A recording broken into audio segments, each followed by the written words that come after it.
یہ آیت ہے نا یہ جو آیت ہے 7 سمندروں کی چابیاں اسی آیت کے اندر ہے. 7 زمینوں 7 آسمانوں اور جتنی بھی مخلوقات ایسی ہے جو ڈس سکتی ہے، جو چیر پھاڑ سکتی ہے، یا ایسی آفتیں اور بلائیں جو آنے والی ہیں، ان سب کو سنبھالنے کے لیے یہ آیت آخری طاقتور ترین آیت ہے، اور یہ عمل حیرت انگیز ترین عمل ہے. میں چند سانسیں پڑھواؤں گا، میں آج چند سانسیں پڑھواؤں گا، اور آپ کو علم ہے کہ یہ کتنی سانسوں کا عمل ہے؟ 40 سانسوں کا عمل ہے. اس کو دیکھتے ہوئے 40 سانسیں، اور ہر سانس میں اپنے مقصد، اپنی مشکل، اپنی پریشانی، جادو، جنات، بندش، بیماریاں، ناکامیاں، تکلیفیں، مشکلات، مسائل، الجھنوں کا ہر سانس میں تصور کرنا ہے. اگر چاہتے ہیں کہ ہمیشہ تونگری رہے، مالداری رہے، عزت رہے، بھرم رہے، اور نسلیں پتہ نہیں کتنی آئیں گی کوئی خبر نہیں، اور ان کا رزق کشادہ رہے، کیسے ہوگا؟ کس طرح ہوگا؟ تو اس کا واحد حل اور اس کا واحد راستہ صرف یہی ہے. اپنے مالوں کو سوچیں، یہ میرا مال اللہ نے دیا ہے، میرے والد غریب تھے، میرا دادا غریب تھا، یا میرا والد مالدار تھا، یا میرا دادا مالدار تھا. آج اگر ان کی جائیداد اور چیزیں مجھ تک پہنچی ہیں تو ان کے پاس راز کیا تھا؟ یہ ضروری ہے. میرا ایک اور پیغام بھی سن لیجیے گا. یہ ضروری ہے کہ اپنی نسلوں کو فقیر اور غریب اور منگتا چھوڑ کے نہیں جانا. جتنی استطاعت ہو ان کے لیے اتنا جائیداد، پراپرٹی، مال، کوئی رزق کو چھوٹا سا چھوڑ کے جانا ضروری ہے. اپنی نسلوں کو خالی چھوڑ کے نہ جانا. اگر وسائل ہیں، حلال کے راستے ہیں، اگر نہیں ہیں کوشش کرتے رہیں. اللہ کا مال اللہ کے ذمہ ہے، اللہ کا نظام اللہ کے ذمہ ہے. یہ آپ اگر اپنے پاس کچھ مال رکھتے ہیں، کچھ جائیداد رکھتے ہیں، سونے جواہرات رکھتے ہیں، یا کچھ چیزیں رکھتے ہیں، اگر آپ رزق حلال میں سنبھال کے رکھا ہوا ہے اور سال کے بعد ان کی زکوٰۃ دیتے ہیں اور رکھتے ہیں، تو یہ حرام نہیں ہے، اسباب کے موافق ہے اور توکل کے خلاف نہیں ہے. ایسا کرنے سے آپ گناہگار نہیں ہوں گے. ڈھاکہ میں ایک بازار ہے، اس کا نام خانم بازار ہے. خانم رئیس اعظم تھا، رئیس اعظم، پر اس نے زکوٰۃ، عشر، ہدیات، صدقات کے لیے اپنا مال محفوظ نہ کر سکا. بہت رئیس تھا. اس کے بارے میں تھا کہ 40 دن تک اگر گھوڑی دن رات دوڑتی رہے، گھوڑا دوڑتا رہے تیز رفتار، اس کی جاگیر ختم نہیں ہوگی. 40 دن 40 راتیں، 40 دن 40 راتیں ختم نہیں ہوگی. باپ کے مرنے کے بعد بیٹی کو ایک چسکا پڑ گیا. وہ تھا کپڑے کے پھاڑنے کی آواز. کپڑا نا پھٹتا ہے تو اس کی ایک آواز ہوتی ہے، بس اس کو آواز اچھی لگتی تھی. تھانوں کے تھان آتے تھے، وہ سارا دن قیمتی بوسکی کے، کرنڈی کے اور قیمتی کپڑے پھاڑتی تھی، اس کو ٹکڑے کرتی تھی. اس کا مشغلہ تھا. اور بیٹے کو مشغلہ یہ پڑ گیا، اس وقت نئی دیا سلائی آئی تھی، یہ ماچس کی ڈبیاں، تیلیاں، وہ ماچس کی ڈبیاں اور تیلیاں جلاتا تھا. اس کا بارود کی بو اسے اچھی لگتی تھی. بارود ہوتے نا، وہ بارود لگا ہوا تھا تو 2 بارود آپس میں ٹکراتے ہیں، شعلہ نکلتا ہے، اس سے بو بھی نکلتی ہے، اس کو بو اچھی لگتی تھی. ایک وقت آیا کہ وہ خالی ہو گیا. اور خانم فارسی کا لفظ اصل میں، وہ ایک اس گلی بازار کے چوراہے میں کھڑی ہوتی تھی ایک جگہ اور بھیک مانگتی تھی، اور اس کے نام پہ خود بازار کا نام خانم بازار پڑ گیا. میں جھنگ میں گیا، پرانی بات ہے، ہمارے ایک مخلص ہیں ان کے ہاں، ایک چوک میں کھڑا تھا، تو وہ چوک سے ان کی گاڑی لینے آئی کہ آگے راستہ سمجھ نہیں آ رہا تھا. تو مجھے کہنے لگے آپ میری گاڑی میں بیٹھ جائیں. میں ان کی گاڑی میں بیٹھ گیا. مجھ سے کہنے لگے یہ جو چوک ہے نا، فلاں فلاں، میں نام نہیں لیتا، فلاں فلاں، اس کی اتنی جاگیر تھی کہ 3 دن 3 راتیں گھوڑی دوڑتی رہتی تھی، ختم نہیں ہوتی تھی. اور پھر ان کی نسلوں میں کوئی ایسا آیا اور خود اس کو کوئی ایسی چیز پڑ گئی کہ ایک وقت تھا اسی چوک پہ کھڑے ہو کے بھیک مانگتا تھا، اور ایک دفعہ سخت سردی تھی، بھیک مانگ رہا تھا، سردی میں ٹھٹر گیا، اور ٹھٹر کے تو میں چھپ گئے جیسے آج کل سردی ہے، رات کو وہیں مر کے پڑا تھا، صبح اٹھایا، کچھ لوگوں نے چندہ کر کے کفن دے کے دفن کر دیا۔ میرے حضور کا فرمان ہے اپنے مالوں کو زکوٰۃ کے ذریعے محفوظ کرو، محفوظ کر لو۔ اگر محفوظ نہ کیا، نسلوں میں فقر اور فاقے، غربت، تنگ دستیاں، فقیری اور منگتا ہونا نسلوں کو دیکھے جائیں گے۔ پھر نسلیں کہیں گی پدرم سلطان بت، ہمارا باپ، ہمارا دادا بادشاہ تھا، جاگیردار تھا، مالدار تھا، ہمارے بڑے بتاتے ہیں، ہمارے بڑے بتاتے ہیں۔ زندگی بھر کے لیے فقر و فاقہ، غربت اور تنگ دستی سے بچے رہیں گے۔ غیب سے اللہ کا نظام ایسا چلے گا، ایسا چلے گا، ایسا چلے گا، اللہ سارے بھوکے ہوں گے، سارے پیاسے ہوں گے، سارے فقیر ہوں گے، سارے منگتے ہوں گے، اللہ تجھے کھلائے گا بھی صحیح، پلائے گا بھی صحیح، سلائے گا بھی صحیح۔ عزت کے تکیے، عزت کے لقمے، عزت کے جام، عزت کے جام۔ مالک بن دینار رحمت اللہ علیہ کے پاس ایک بندہ ہدیہ لے کے آیا، اللہ کے ولی تھے، حضرت ہدیہ قبول فرمائے۔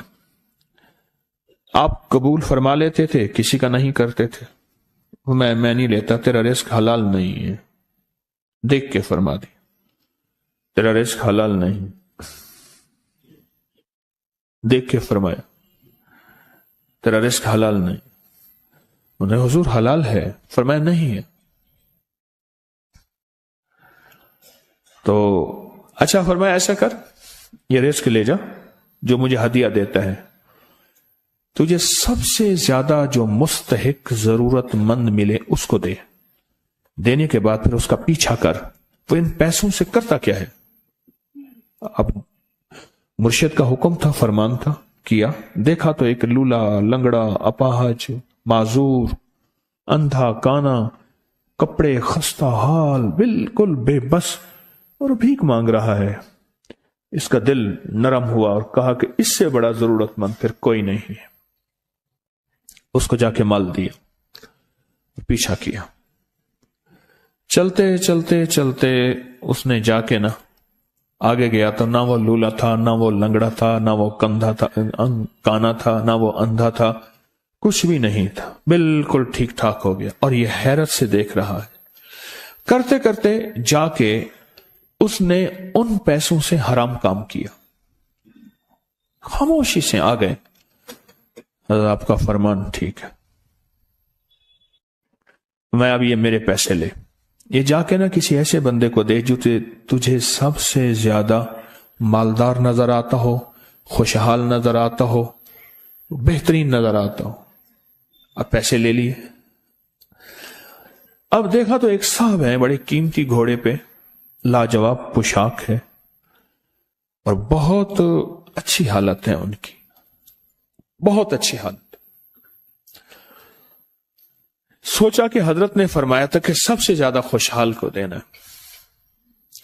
اس کو جا کے پیسے دیے، اس نے لے لیے، اب اس کا پیچھا کیا، وہ ایسی دکان پہ گیا جہاں سے راشن لیا جاتا ہے، اس نے تھوڑا تھوڑا راشن لیا، وہ حیران ہو گئے، اتنا مالدار آدمی ہے، ایسے راشن لے رہا ہے جیسے کوئی بندہ روز کی آئے روز کی کھائے، اتنا ضرورت مند۔ اس کا پیچھا کیا، ایک پرانی حویلی تھی، ایک پرانا محل نما ایک گھر تھا، ٹوٹا پھوٹا، اس کا جا کے دروازہ کھٹکھٹایا، ابھی اندر جانے ہی لگا تھا تو اس نے لگام پکڑ لی، اس نے دیکھا تو ہے تو وہی جس نے آج میری مدد کی ہے، کہا تجھے اللہ کا واسطہ ہے، اب مجھے اپنے حالات بتا دے۔